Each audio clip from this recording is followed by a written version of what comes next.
Hey yo, what's good? It's your boy Jonathan Elias with Music Exclusives TV. We're going to interview the gorgeous Veronica Vega, talk about her EP, her new single, Pay Me, and also her cultural background. Chill. Hey, what's up? It's Veronica Vega, and you're watching Music Exclusives TV. Este está loco.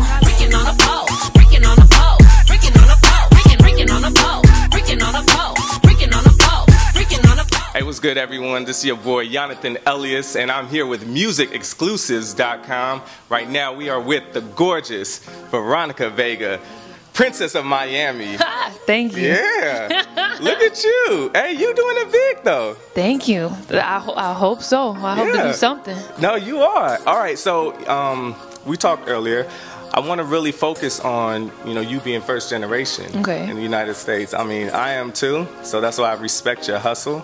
I understand where the family, comes, like when family is like, yo, education, but you go on and do something that you're passionate about, I really like to shed light on that because there's a lot of people, a lot of kids out there that want to do the same thing. So you being successful, how was that, just coming up in a bilingual, bicultural environment?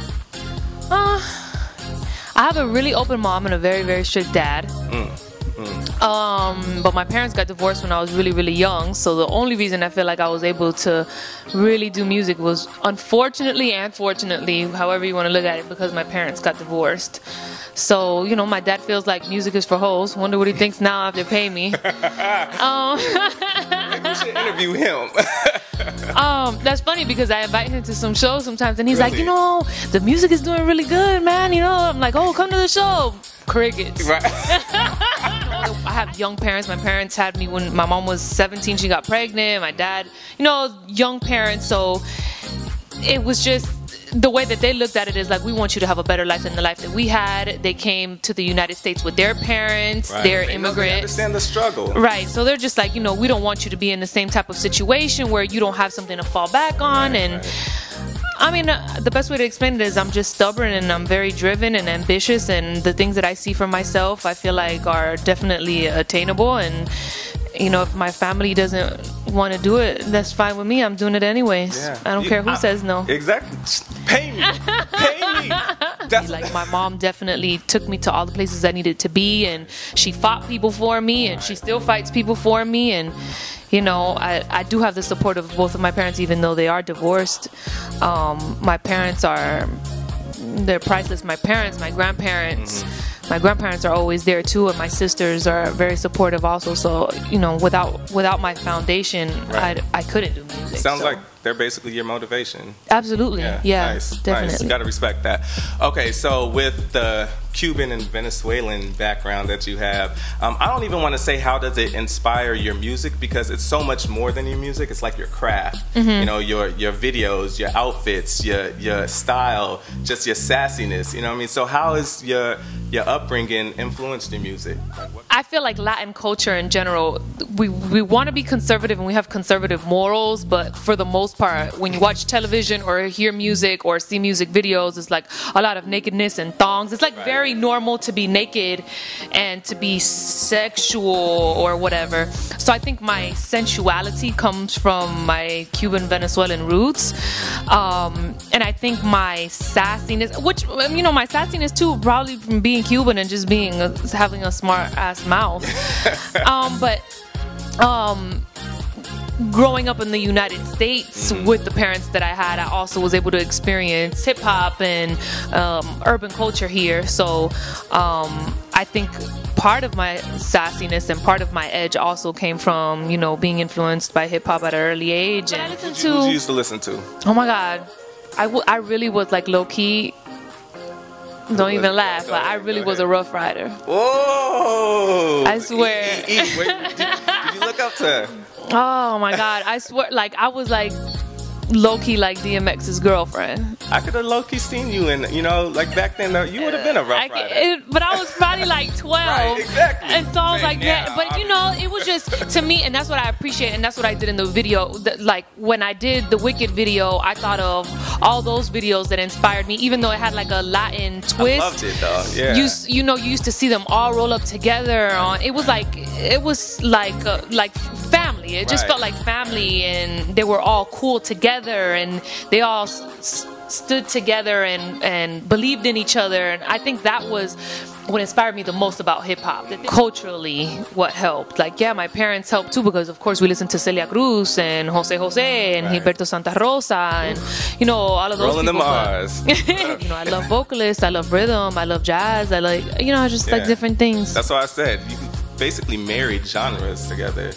Kind of. And then, you know, I work with Polow, and he's loves mixing genres too. Like, he has definitely a great hip-hop urban undertone, but he sure knows how to like polish things and make them real clean for pop radio. So yeah, I'm blessed to be able to work with him. Amen. All right, so you've been regarded the protege of, let me say it like him, me say, well, why?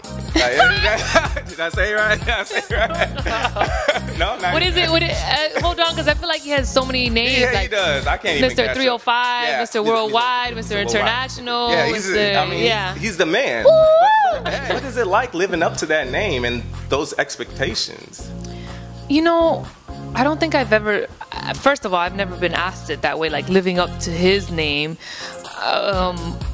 So I don't know exactly how to answer that question, but as far as, you know, my name being associated with his name is a big deal, because I feel like I do owe him the respect of working hard and showing out when the opportunity is given to me. And he's taught me a lot of things about work ethic and being punctual and giving all you got and never giving up on yourself. So just being under him or being associated with him and being able to call him and ask him for certain things is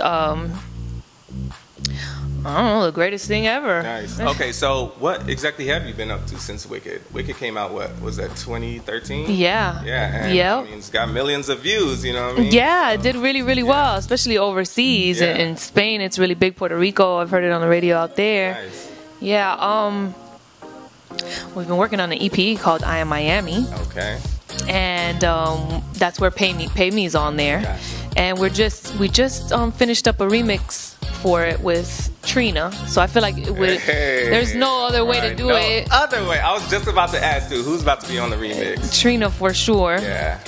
That's gonna be legit. I mean, she's the baddest bitch, the Diamond Princess. When's all this coming out? This is this summer, in a few weeks. Okay, come on, because we waiting for it. Yes, it's coming really soon. I wanted to say because a couple weeks ago, I seen this video on my timeline. I'm not gonna lie, it was all over my timeline. I'm like, you know, I'm in the music industry. I have to check everything out. Not gonna lie, I played it about 3 times. Pay me. Thank you. Let's talk about it. Thank you. Well, when we first, I did this record a really, really long time ago, and Polow and I have done different types of music throughout the process of us working.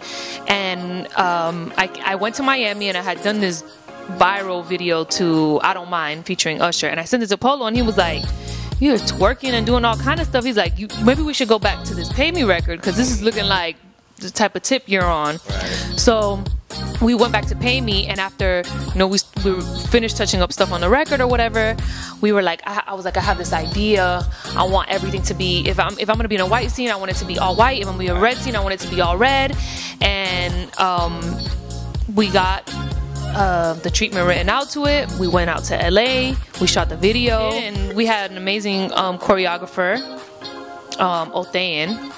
She put that together for us. And you can move though. Like, thank you. For real. I be trying to keep up with all these new moves and all these new things. Thank you. Thank you. What's the message you giving out?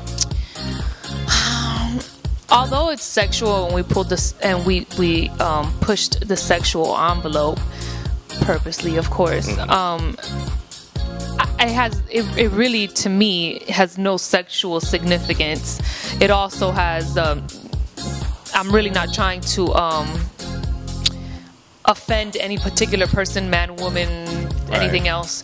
It's more in a sense of showing who you really are. Basically, the record to me is like saying, I am who I am, and I'm unapologetic for the way that I feel. And if Pay Me is like, give me my credit, pay me my dues. Right. It's more like, you have to give me my credit for the time that I've put in, for the things that I've done. And it's not necessarily in music, and it's not necessarily for me, but it's for other people that may feel the same way about whatever they've gone through in their life. And it's just like, I'm free. I feel free. Me, I'm like a really big believer in rules for all or rules for none. Nice. Okay, so like you say, you don't like no rules. So about this Supreme Court ruling, you know, I said we were talking. You had just performed at Pride.